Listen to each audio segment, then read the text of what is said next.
Thank you for listening to Scandinavian Crimes Podcast. Be sure to check out the episode links and be part of our other social media platforms where you can leave a topic suggestion or even share some of your insights regarding the subject matter of the episode. We'll always do our best to provide a well-researched episode, but sometimes due to limited access, translation issues, and inconsistent evidence between multiple sources, there can be information that's lost. It is therefore good to do your own research and get a deeper understanding of a case of your own interest. So with that all said, let's start today's episode.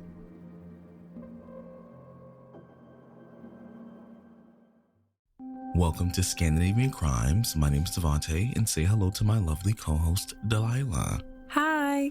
And on this podcast, we talk about famous Scandinavian criminals who made their mark throughout Scandinavian history. So welcome back to episode 2 of Scandinavian Crimes. I hope you guys had a lovely couple weeks. And once again, just a reminder for the first couple episodes, we're only going to be dropping episodes every other week for this year/season of the podcast. So that way we can communicate with you guys more on social media. So today we're going to be covering a case that I think nonetheless will maybe interest a lot of you. On the morning of August 8th, 1976, in the district of Kumpula in Helsinki, the body of a 25-year-old Susanne Lindholm was discovered in the bicycle cellar of her apartment building. She had been brutally murdered, and the crime scene bore clear signs of a violent struggle. The savage nature of killing deeply shocked the Finnish public and left a lasting impact on the community. Despite immediate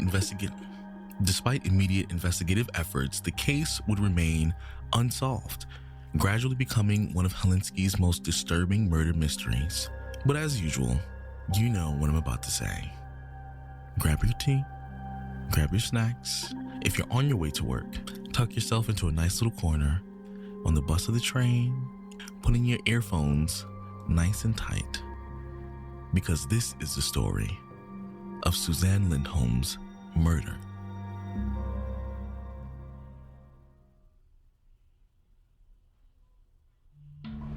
Susanne Lindholm was known to those around her as a young woman, both outward beauty and inner promise. At just 25 years old, she had established a life of independence, living alone in the residential neighborhood of Kumpula. Located northeast of the city center, Kumpula was a quiet, family-friendly area, a place where people felt safe and knew their neighbors. For Susanne, it was what she called home. Professionally, she worked as a flight attendant, a career that in the 1970s was widely regarded as a glamorous and modern kind of lifestyle and career. It was a job that came with travel, exposure to different cultures, and a sense of freedom that not many women of the time had a chance to experience. She was by all appearances enjoying a life with an active social circle. Those who knew her spoke of a vibrant, intelligent woman who carried herself with confidence and charm. But that life was brought to an unexplained end during the early hours of that one August morning. On the evening of Saturday, August 7th, 1976, Susanne made plans to spend the night out with friends. The group gathered at Hotel Hesperia, a prominent hotel and social hub located in the heart of Helsinki. At the time, Hotel Hesperia was considered a fashionable spot known for its lively bars, music, and relaxed atmosphere. Locals and travelers alike mingled there, especially on weekends, and the warm August weather gave the evening a relaxed, late summer energy. Inside the hotel, conversation and laughter filled the air. Susanne dressed for an evening out, appearing to be enjoying herself as she sipped drinks and shared stories with her friends. There was nothing unusual in her demeanor. At approximately 3 a.m. on Sunday, August 8th, Susanne left Hotel Hesperia. That moment would prove to be the final confirmed sighting of Susanne. Later that same day, in the morning, Deputy Judge Esko Savolainen, a resident of the same apartment building where Susanne lived, was going about his usual weekend routine. Accompanied by his children, Esko went into the bicycle cellar of the building, a shared, dimly lit space in the basement where tenants stored their bicycles and other belongings. It was a mundane task, something done countless times before, without incident. But this time, it was different. As Esko opened the cellar door, he was confronted with a scene so brutal that it would stay with him for the rest of his life. Lying on the cold concrete floor was the body of Susanne. She was lifeless and had been the victim of a violent attack. Esko quickly shielded his children from the sight and raised the alarm. The police and emergency responders arrived at the scene. They confirmed that Susanne had been murdered. What had once been an ordinary bicycle cellar was now transformed into a crime scene. Esko later recalled the scene in vivid detail. The cellar bore the physical aftermath of the violent confrontation. Bikes and personal items were all over the place. Things that were usually lined up neatly along the walls had been knocked over and scattered around. It was immediately evident that both the witness and the investigators that Susanne had not gone down without a fight. The crime was quickly classified as a sexual homicide. This was not only a murder, it was a deeply violating and personal attack. The violence of the assault combined with the intimate setting made it clear to investigators that the crime had likely been premeditated.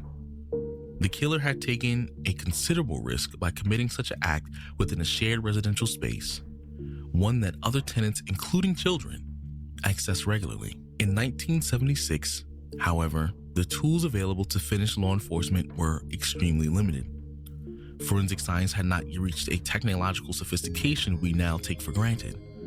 DNA profile, microscopic trace analysis, and advanced chemical testing were years away from becoming standard procedures. At the time, investigators relied heavily on blood typing, fingerprint analysis, and witness testimony. Unfortunately, none of these methods yielded immediate breakthroughs in Susanne's case. Though the crime scene likely contained valuable physical evidence left behind by the perpetrator, perhaps hair, skin cells, or even fibers, investigators were unable to extract or analyze it in a meaningful way using the available forensic tools. No one had witnessed the attack. No one had seen Susanne enter the building with another person, and there are no neighbors who reported unusual noises or movements during the critical hours of 3 a.m. when she left the hotel Hespera and the morning discovering of her body.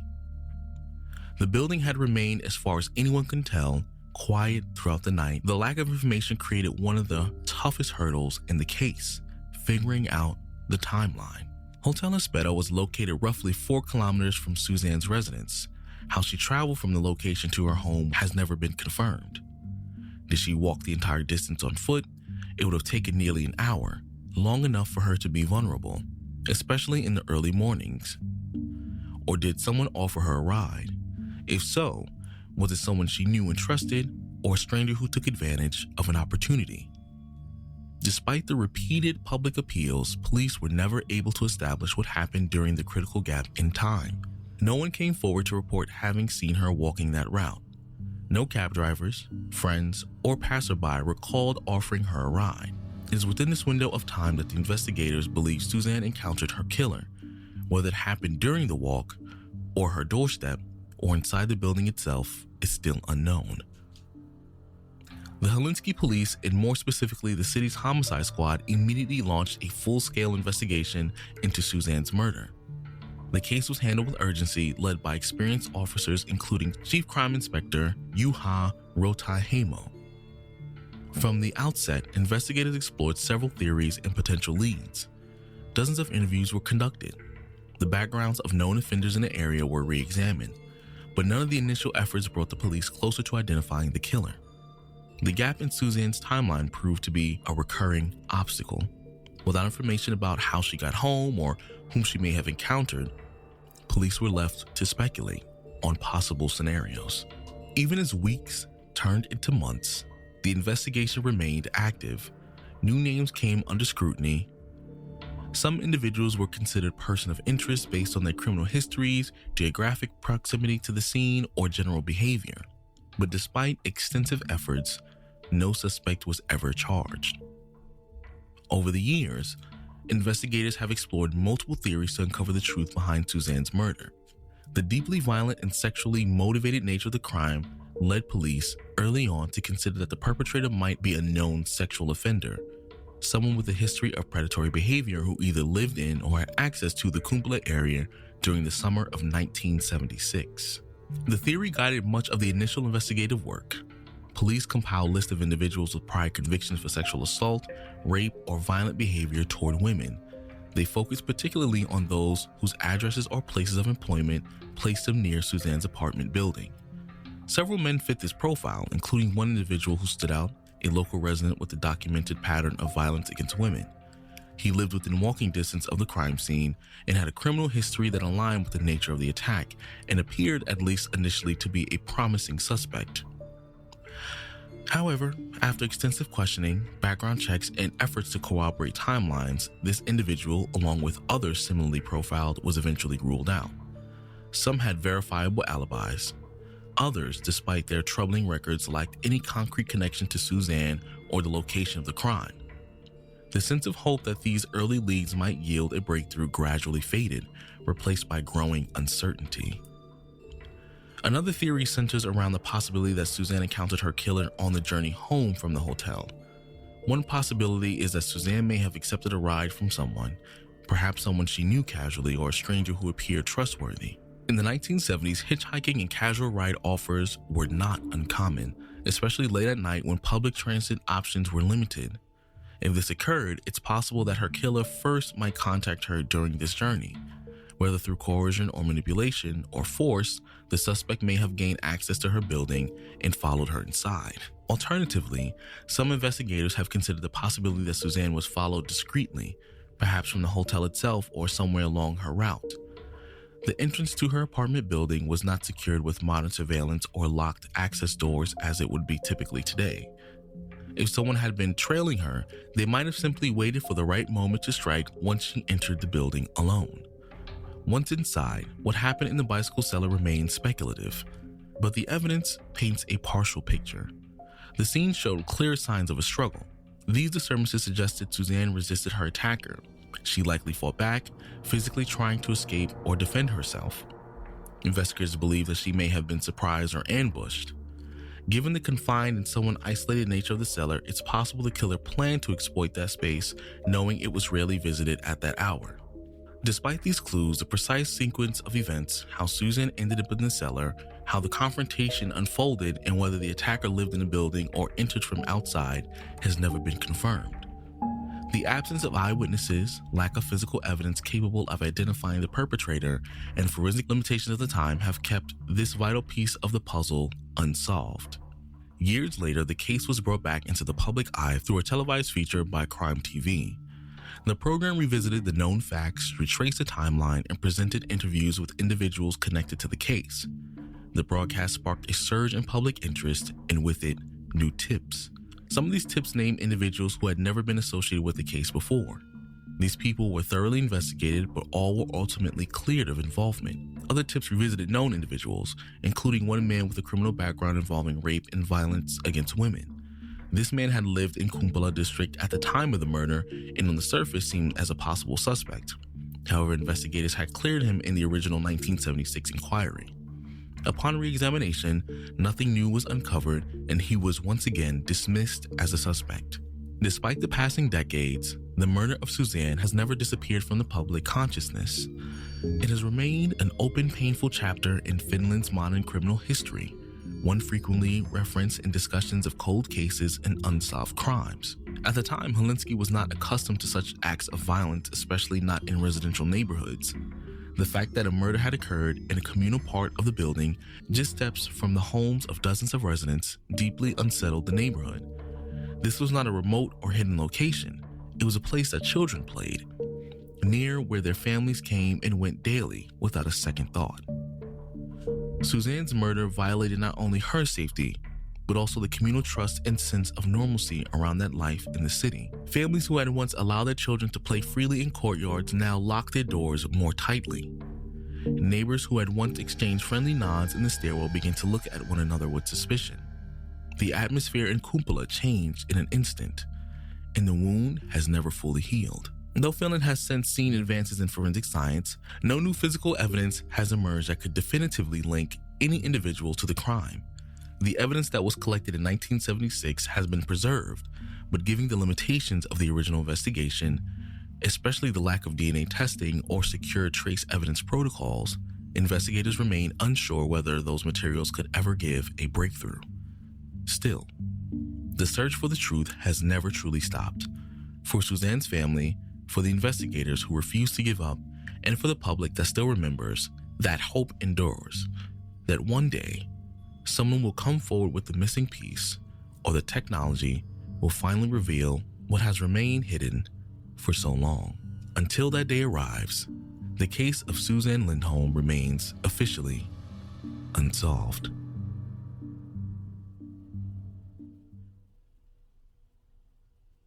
So obviously this is an unsolved case. Even though nobody was arrested, people are still very interested and discuss this case till this day. And, there's a lot of speculative theories, based on all the evidence that we have currently. And I actually wanted to ask you, Devante, based from all these theories, what do you think happened? And do you think it was planned, or do you think it was somebody was stalking and just happened to take the chance of attacking her? Or do you think it was somebody who knew her? Like, what do you think? I think during the investigation, it was a good route to explore, people who are known for these offenses nearby. But one thing I will always preach, or I think is a good starting place, especially during these times, is I will always kind of check the building. Much like we've seen in other cases or experienced in other cases, some of these things don't add up, where even if they didn't have locks the same way that they do in apartments, typically, you got a downstairs lock where you gotta have a little tap key or a physical key to get inside. It was the fact that the person was aware of the bike room downstairs, which is like, okay. He could have followed her down there, though. But also, if it's 3 a.m, you're coming from a party or an event, you're not going downstairs to the bicycle room. Do you think the perpetrator put her there? I think what possibly could have happened is, and remember, this is all speculation, and my first theory would be in this investigation is I would assume it was someone who either lived in the building or maybe had access to the building. And I say that because, once again, they were aware of the room, and I think she might have been coerced into the building. Going in there. Because there were no, at least from what we've read, there was no signs of a struggle prior. She didn't have any bike or nothing. Right. There was no signs of struggle prior to coming into the bike room. The entire crime seems to exist within the single room. But it could have been, but if you think about it, it could have also been like a misdirect. What if? I doubt it's that deep. This type of crime is rarely so thought out. You think it was a violent, This is just like a violent, aggressive. Yeah, this is not like a super premeditated crime where it's just like, I'm going to do this and move the body. And it's nothing complex. I think it was strictly just someone. You think it was a sexually... I think it was a sexually motivated crime, just this really aggressive crime. And the crime took place in the room. There was no, at least like I said, from what we read, there was no signs of a struggle prior to entering the room in the building lobby or the staircase. It seems to exist only in that room. So it's a possibility that either the person coerced her to go down in that room, being aware of it, and the crime took place knowing that at that time nobody was going to be around, or with someone at least who interacted with the building enough to know that also. So I would probably stick close to home, which they kind of did. They went through the sexual offenders in the area. They said they looked at some of the neighbors and all that stuff, but due to lack of technology, unless she was able to physically hurt him, which still might be possible, there was nothing to tie anyone specifically to the scene, but also they had nothing to compare it to. I think they did interview, and like they couldn't find anything to connect them. That's what I mean. Because it was a very heavily like family oriented neighborhood, and everything was like everybody was happy. It was a very nice neighborhood, and something like that to happen was just crazy. The reason I say that as well is because we did have a case, and I forget the name. We have multiple cases where there's like nice neighborhoods, and then boom, bam, something happens. Yeah, so there's a case in particular that we had not in last season. The one with the bicycle with the child? The one with the bicycle and the child? In the elevator? No. Which one are you thinking about? It was a case, I forget the name of it, but it was a case that we did last season where a guy had a family, and he was, if I remember correctly, he was the killer. But the thing is, people just didn't suspect him. Even his wife didn't initially suspect him because, obviously, oh, he wouldn't do that.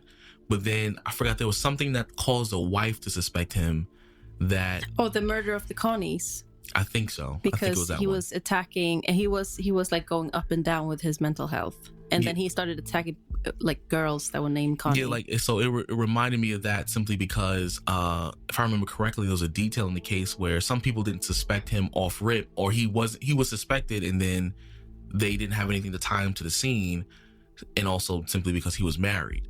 So even though it's a family neighborhood, I'm thinking about the fact that, oh, it doesn't matter if like the family lives here or people have like, husband and wife or kids.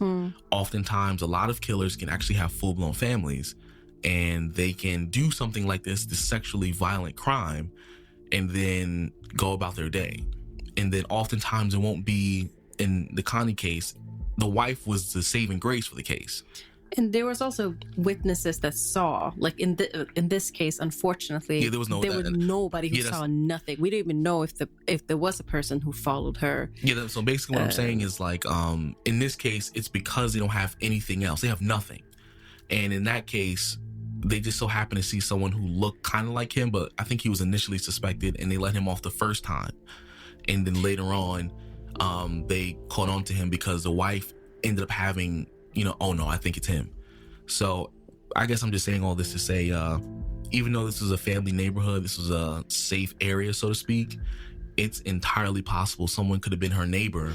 We have so many similar cases to that. It doesn't, like I said, either way. I'm not saying that it's like if it's that case, but sorry. Yeah, I understand which case you're talking about. It's not. It doesn't have to be identical. I'm just saying, like in the case where the wife had the piece of information, it could be anybody in the building. Is my point. And even if there was nothing tying them to the scene, there was nothing tying him to that case in that scene either. But it was just one person who changed the dynamic of the case. And I think in this situation, it might be that case. We all know unsolved cases, they can be solved years later. So like, it's a possibility that one missing piece, maybe new technology can do something. We've seen crazy things like technology being able to use like DNA from teeth.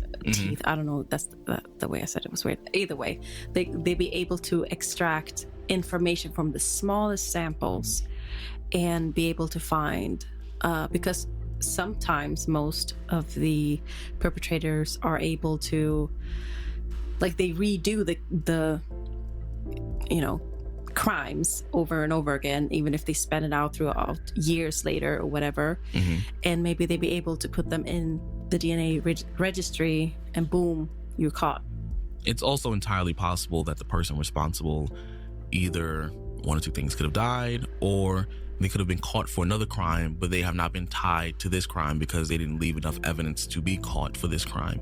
So that's also something that can leave a lot of cold cases cold, because they've already been arrested for another crime, and they are no longer in the area or something like that. Or like I said, they could have been killed, or not killed, they could have died. So, but like I said, it seems like they had the idea to check the nearby area. I think they did the best that they could with what they had. Yeah, they just didn't have the resources they needed. Most of the cases back then was very relied a lot on witnesses to solve most of the cases, but they just have nothing to go with, unfortunately. But in that case, you believe that it was somebody in the building who was raging, out of control. Yeah, because the 70s was prime time for serial killers, because none of the technology we have nowadays exists.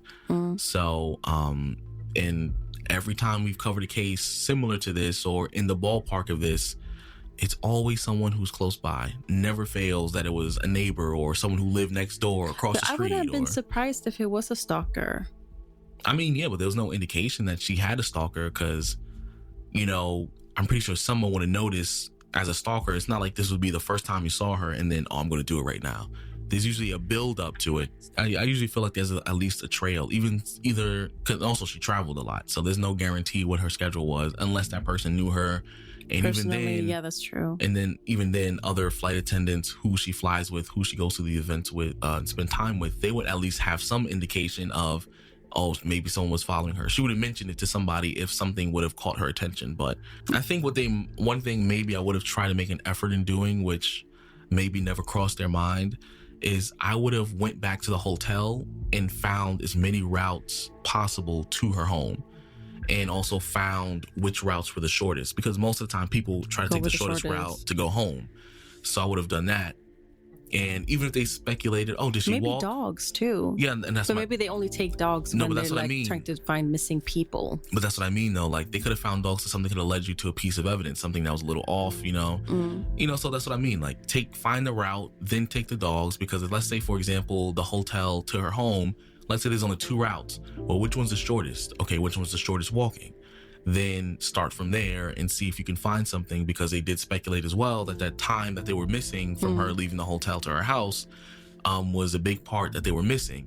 So I would have walked it or drove it or did whatever. I would have did both, truthfully. Like, basically just remapping the steps and see, okay, if this is someone that followed her, is there something that could be found along the way? I mean, I know it's a slim chance, but you never know. It could give you something. But that even if could it's like give something a small thing. A small thing. The earlier you do that, the better. Right. So, like, let's say, for example, to your point, if it was somebody who worked at the hotel, oh, maybe a button from their uniform fell off if they followed her home, or even if it was like someone who was also at the event, maybe it might have been a male flight attendant, for example, and then a shoe print or something to work with. I think they did investigate the road and noticed that there was like no clues there, no clues of struggling, no clues of like.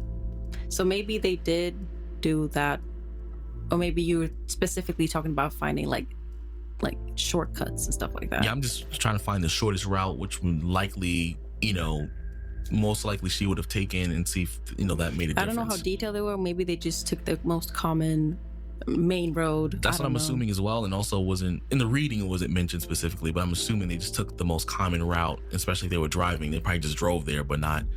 If they consider the walking, then I would walk the route too. So that's what I would have done. But I don't really have much else to say. But I think this is a crime, definitely, that wasn't too premeditated. This is pure, unadulterated rage and sexual-based crime, probably because of just the craziness of the scene. So I'm pretty much good. Anything? Yes. No, I think that's all, honestly. My thoughts and what I believe. Okay. Well, let us guys. Oh, I said let us guys. Let us guys. Well, you guys let us know what you think about this case. If there's any details that you feel like was overlooked, or maybe something we didn't mention, or if you know details about the case specifically, or maybe if you have any tips or anything, that's actually, if you could give them to the police officers. Because the whole point of this is to raise awareness, because maybe someone hears our podcast and then we say something that might jog someone's memory, clue for that one, and then next thing you know, this can be solved. So let us know. If you remember something, let your local law enforcement know, all that stuff. And just let us know, send us some love and all that. And follow us on social media as well, and that's where you'll be able to contact us, and through the podcast texting feature as well. And of course, to make sure that we wrap things up on a lovely positive note, we always end it with some good food recommendations from yours truly and Delila as well. So you can go ahead and go first. I want a specific brand of watermelon popsicle ice cream thing, because it's so yummy, it's refreshing, it's lovely.